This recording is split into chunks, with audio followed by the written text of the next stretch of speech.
Hi guys, welcome to this video. Edge at the rate BRC special prep programme last month of CAT के लिए। इस video में हम अब start कर रहे हैं। We are starting our focus on individual things. पहले 5 वीडियो सारे के सारे स्ट्रैटेजी के साथ थे, क्या करना है, कितने आरसीज करने हैं, कितने सेक्शन टेस्ट करने हैं, कितने मॉक्स करने हैं, कितने आर्टिकल पढ़ने हैं, दिन में कैसे करना है। पहले 5 वीडियोस में हमने कवर कर लिया है। अब इस वीडियो में हम कवर करेंगे क्या, रीडिंग कवर करेंगे। रीडिंग में तुम्हें 5 चीज़ें करनी है पढ़ते वक्त, वो 5 चीज़ों का रिमाइंडर है ये वीडियो, ठीक है। मुझे लगता है ये तुम लोगों को ये 5 चीज़ें मालूम होंगी। अगर नहीं भी पता कोई बात नहीं, आज पता चल जाएगा। बट ये एक रिमाइंडर है, एक पुश थ्रू है कि ये लास्ट स्टेज पे तुमने पढ़ते वक्त ये 5 चीज़ें अपने दिमाग में रखनी है। अपने सामने एक स्टिकी नोट बना के रख लेना, रीडिंग एफिशिएंसी इंप्रूव हो जाएगी। हम किसके ऊपर फोकस करेंगे? रीडिंग एफिशिएंसी के ऊपर। I have always talked about this, speed is a meaningless criteria. आंखों को टेक्स्ट के ऊपर जल्दी जल्दी फेर लेने से कॉम्प्रीहेंशन नहीं बढ़ता, स्किम करने से कंटेंट कॉम्प्रीहेंशन नहीं बनता। बहुत ज़्यादा स्किम नहीं, स्किम क्या करना है टेक्निक 5 में देखेंगे उसको भी, ठीक है। स्किमिंग, स्कैनिंग वो सब नहीं वर्क करता। कैट ऑप्टिमाइज करता है क्या, आपकी efficiency in terms of understanding and comprehension. इसीलिए टेस्ट का नाम रीडिंग कॉम्प्रीहेंशन है, रीडिंग स्पीड नहीं है, ठीक है। इसीलिए तो कॉम्प्रीहेंशन करना है, हम कॉम्प्रीहेंशन पे फोकस करेंगे। सवाल ये है कॉम्प्रीहेंशन कैसे बेटर होना चाहिए। और एक और चीज़, कॉम्प्रीहेंशन बेटर होता है, speed is a by product of comprehension. अपने आप ही स्पीड अच्छी हो जाएगी। मेहनत करते रहो और कॉम्प्रीहेंड करने की कोशिश करते रहो। क्या क्या चीज़ें हैं, most people fall in this trap कि मैं तो बहुत स्लो रीडर हूँ, मैं तो अब मर जाऊंगा, मैं पेपर में कर ही नहीं पाऊंगा। बस अगर तुम पेपर में इस वक्त मॉक्स और सेक्शन टेस्ट में सिर्फ 2 ही आरसी सॉल्व कर पाते हो या 12 क्वेश्चंस तक ही पहुंचे हो, मैंने पिछली वीडियो में बात किया मॉक्स और सेक्शन टेस्ट के। अगर तुम वो बच्चे हो जो 11-12 क्वेश्चन कर रहा है सिर्फ, ठीक है, और मॉक्स और सेक्शन टेस्ट दे रहे हो, तो अगले टेस्ट में अपने आप को चैलेंज रखो 13 क्वेश्चन में, उसके अगले में 14, ताकि ओवर दिस 30 डेज 17, 18, 19 क्वेश्चन तक तो पहुंचो। एक एक आधा आधा क्वेश्चन करके इंक्रीमेंट करो। आधा क्वेश्चन का मतलब है 2 दिन में एक क्वेश्चन। आधा क्वेश्चन कोई नहीं सॉल्व कर सकता। जुतिया मारोगे तो मुझे आधा क्वेश्चन आधा पौना कहाँ से आ गया। सिंपल सी बात है, 2-2 दिन प्रैक्टिस करते जाओ। 12 क्वेश्चन 2 दिन के बाद, 13 क्वेश्चन 2 दिन के बाद, 14 क्वेश्चन हो गया आधा क्वेश्चन दिन का। तो इस तरीके से अपनी इंक्रीमेंटल गेन्स करते जाओ। हमने एक वीडियो में बात करी थी flow state. Athletes they keep practising, they keep going forward. Why do they do that, why do you need that flow state? इस फ्लो की इसलिए ज़रूरत है, प्रैक्टिस करोगे। Repetitions are the ones. Gym में एक बार जाने से नहीं बनती है, रेपिटिशन करने से बनती है, सेट्स लगाने से बनती है। हम भी आरसी के सेट्स लगाएंगे, रिपीट करेंगे।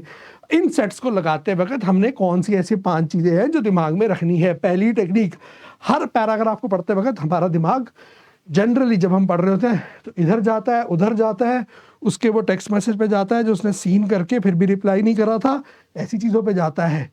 मत जाने दो, अपने आप को एक टास्क दे दो। The most simplest technique of active reading that there exists on this planet is with every paragraph you read, please notice carefully, I'm not saying passage, I'm saying paragraph. Every paragraph in the passage, you just ask yourself this one question, इस paragraph का purpose क्या था, बस इस paragraph में क्या बोला। Instantly the level of focus improves. अगर इसको तुम ऐसे सोच लो कि तुम्हारे को हर पैराग्राफ में एक क्वेश्चन आंसर करना है, इस पैराग्राफ का पर्पस क्या है, ठीक है। ये अपने आप में एक बहुत अच्छी रीडिंग एक्सरसाइज है। इस पैराग्राफ का पर्पस क्या है, ठीक है। ऑथर का इंटेंट की ट्रैकिंग करो, ठीक है। देखो उसने पूरे पैसेज में क्या कर रहा है, एग्री कर रहा है, डिसएग्री कर रहा है, एक्सप्लेन कर रहा है, क्रिटिसाइज कर रहा है, कर क्या रहा है ऑथर, उसको देखो। क्रिटिसाइज कर रहा है, यहाँ पे उसने फ्लो चेंज कर दी, यहाँ पे उसने डायरेक्शन चेंज कर दी। ये चीज़ें नोट करो, ढूंढो इन चीज़ों को और मेंटल नोट्स बनाने की आदत डालो, ठीक है। फिजिकल एनोटेशन अगर वहाँ स्क्रैच पैड पे भी करोगे स्लो डाउन हो जाओगे। हमें ये दोनों चीज़ें, ऑथर की इंटेंट ट्रैकिंग और पर्पस ट्रैकिंग, मेंटली करनी है। अब से जब भी पैसेज सॉल्व करोगे, तुम्हारे को अगर 4 पैराग्राफ का पैसेज था तो सोचो, अगर लेट सपोज तो अगर क्वेश्चन कोई तुम्हें ये पूछता और इसके नंबर होते, यार ज़रा ये बताओ हर पैराग्राफ में क्या बोला और उसने कहाँ डायरेक्शन चेंज करी और क्या क्या बेन बातें बोली, बस इतना ही बताना है तुम्हें। ये तुम्हारा एजेंडा है। रिमेंबर, लाइन बाय लाइन तो कंटेंट कोई भी याद नहीं कर सकता यार, मैं भी नहीं याद कर सकता, मुझे भी नहीं याद रहता है, पर मैंने अपने आप को ट्रेन करा हुआ है। हर पैराग्राफ का पर्पस, हर पैराग्राफ में किस डायरेक्शन में जा रहा है, तो जिस डायरेक्शन में अगर उसने कहीं डायरेक्शन चेंज करी है और क्वेश्चन उस डायरेक्शन में है, चेंज डायरेक्शन के ऊपर है, तो मुझे पता है यार वो चेंज डायरेक्शन की 3rd पैरा में बात हुई है, तो मैं जाके कहाँ से पढ़ूंगा वो लाइनें, 3rd पैराग्राफ में जाके देखूंगा ना। मुझे कैसे पता 3rd पैराग्राफ में रिसर्च करनी थी। नॉर्मली बच्चे क्या करते हैं, पैरा पढ़ लेते हैं, ठीक है, वो ज़्यादा ही फ्लो स्टेट में आ जाते हैं, फ्लो ही कर लेते हैं साथ में, तो कुछ नोट ही नहीं करते हैं मेंटली, बस अपने आप को यही बोलते रहते हैं, हाय कितना बोरिंग था, हाय ये क्या बकवास है, हाय इस फिलोसफर की बात से मेरी लाइफ में क्या हुआ, मैंने तो उसको मैसेज किया था रिया प्रिया शीना मीना को, उन्होंने तो रिप्लाई करा नहीं अभी तक। भाई इससे बाहर निकलो, ये देखो हर पैरा 1 2 3 4 ये पर्पस, ये बातें। अब मुझे जब ये चीज़ें याद रहेंगी, ठीक है, मैं अपने आप, मुझे पता है मुझे किस क्वेश्चन के लिए किस पैराग्राफ पे जाना है, solves that purpose, you don't have to go and read everything again, ठीक है। अगली टेक्निक जो तुम करोगे, quick summarisation before you look at the questions.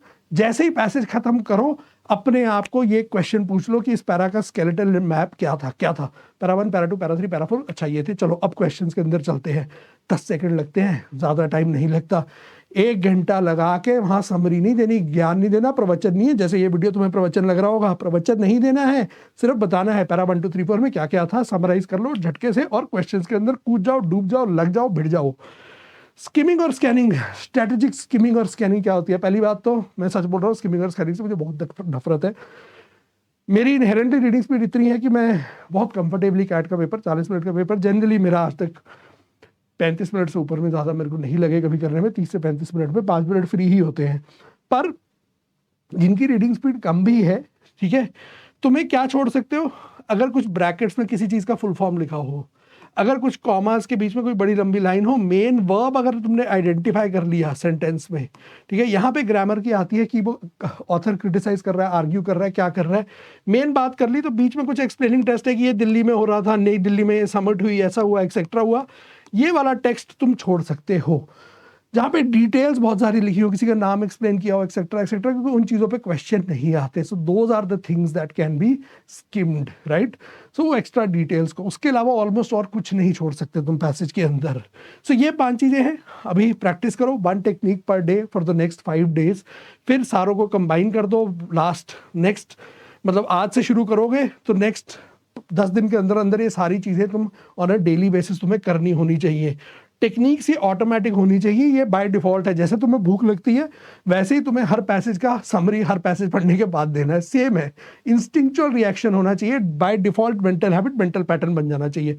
बनेगा तो बहुत बढ़िया होगा। इन चीज़ों के ऊपर अपनी डिस्कशन कंटिन्यू रखेंगे। ये था आज का पावर पैक्ड 6 वीडियोस का सेट जो जिसके साथ हमने स्टार्ट किया है edge@VARC।